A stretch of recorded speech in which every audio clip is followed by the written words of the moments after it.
خۆڕاگری خەڵکی کوردستانە لە بەرامبەر استراتیژی فەرهەنگی کۆماری ئیسلامیدا.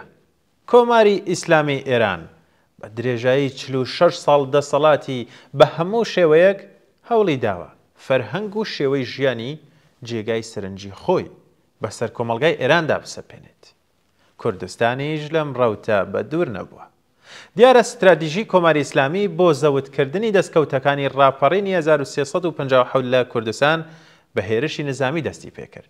بەڵام ئامانجی ڕژێم تەنیا زاڵبوونی نیزامی بەسەر جوغرافیای کوردستاندان نەبوو، بەڵکو زاڵبوونیش بوو بەسەر فەرهەنگ و بیر و هۆشی جەماوەری دانیشتووی ئەم جوغرافیایە لە ڕێگای پەرەدان بە فەرهەنگی کۆنە پەرستانە و خورافی یاسای شەرعیەت.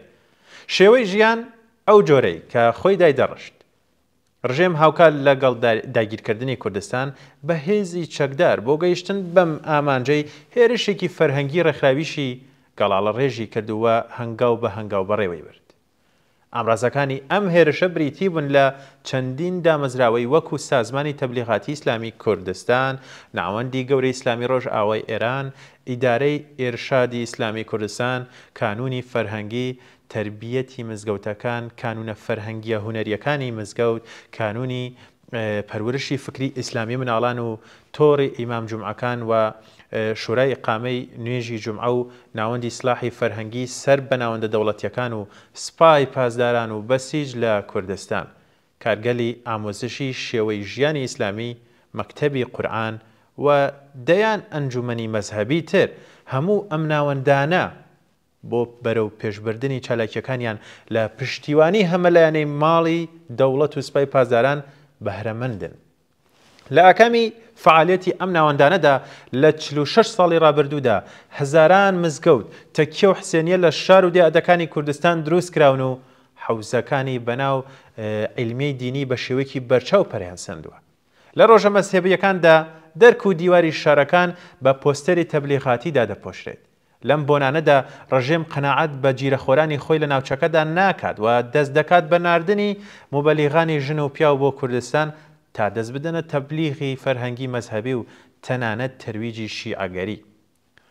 ژمارەی جێژوانەرەکان کە نمایشکا و کارگەکانی کە لە ژێر ناوی فاتمەناسی، عاشوراناسی و ویتری لەم جۆرە بە هەزینەی کەڵام بەڕێوە دەچن، تەنانەت جارێک خامنەی بە ئێتەباری ئەم جۆرە فعالیەتانە ئوستانی کوردستانی ناونا ئوستانی فەرهەنگی وڵات.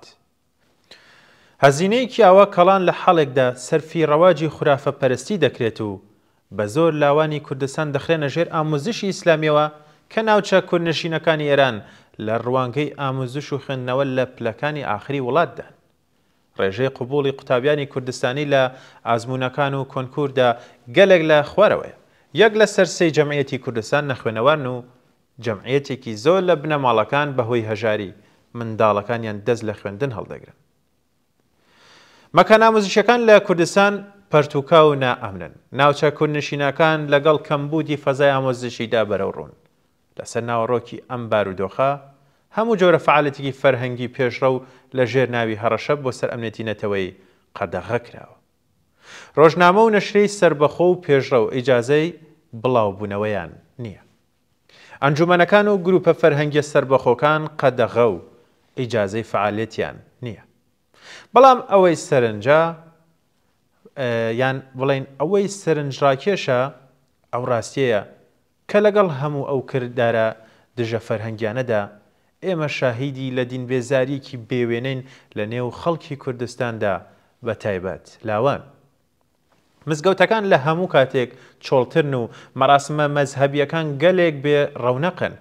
ڕەوتێک کە کاربەدەستانی ڕژێم لە کوردستان و هەراس هێناوە بێ ئاکاممانەوەی ئەم هەموو هەوڵانە و ئەم هەموو پارەیە کە لەم بوارەدا سەرفی کردووە، ئێستاش هەر ناچارە زمانی ترساندن و هەڕەشە بۆ ئەو مەبەستە بەکاربێنێت. ئەمە نیشانی خۆڕاگری خەڵکی کوردستانە لە بەرامبەر استراتیژی فەرهەنگی کۆماری ئیسلامیدا. هێماکانی ئەم خۆڕاگریە لە بەڕێوەچوونی مەراسمی نەورۆز و چوارشەمە سووری، مەراسمی جێژن و شادی و ڕەشبەڵەک لەم بۆنانەدا و لەگەڵ هەموو سەرکەوتنێک لە باقی بەشەکانی کوردستان دیفاع لە هونەر و ئەدەبیاتی مەقاومەت و نیشاندانی هۆگری بۆ سرودە شۆڕشگەڕاکان خۆی دەنوێنێ. ساڵانێکە ڕژێم بە دروستکردنی گەلێک شەبەکەی تەلەڤیزیۆنی و تەبلیغاتی بەرین سەبارەت بە مەترسی شەبەکە مەهوارەیەکان و بڵاوکردنەوەی ترس لە ئاسیبی سەرچاوەگرتوو لە تەماشاکردنی ئەم کەناڵانەوە، بڵاوکردنەوەی پارازیت و تەنانەت شکاندنی دیشی مەهوارەکان لە هەوڵدا، بەڵام هێشتا نەیتوانیوە خەڵکی کوردستان وادار بکات چاو لەم کەناڵانە نەکەن و تەماشای شەبەکەکانی ڕژێم بکەن. کار بەدەستانی ڕژێم ددان بە ناکامی سیاسەتەکانیان لەم بوارەدا دەنێن و بە شوێن ڕێگای ترەوەن یا بە شوێن ڕێگا چارەوەن. بەڵام ئیتر درەنگە زەوی لەژێر پێی سیاسەت و استراتیژی فەرهەنگی ڕژێمی ئیسلامیدا داغ بووە. کوردستانی شۆڕژگێر ڕێگای خۆی بەرەو بنیادنانی فەرهەنگ و ئەخلاقی پێشڕەو و ئینسانی دۆزیوەتەوە.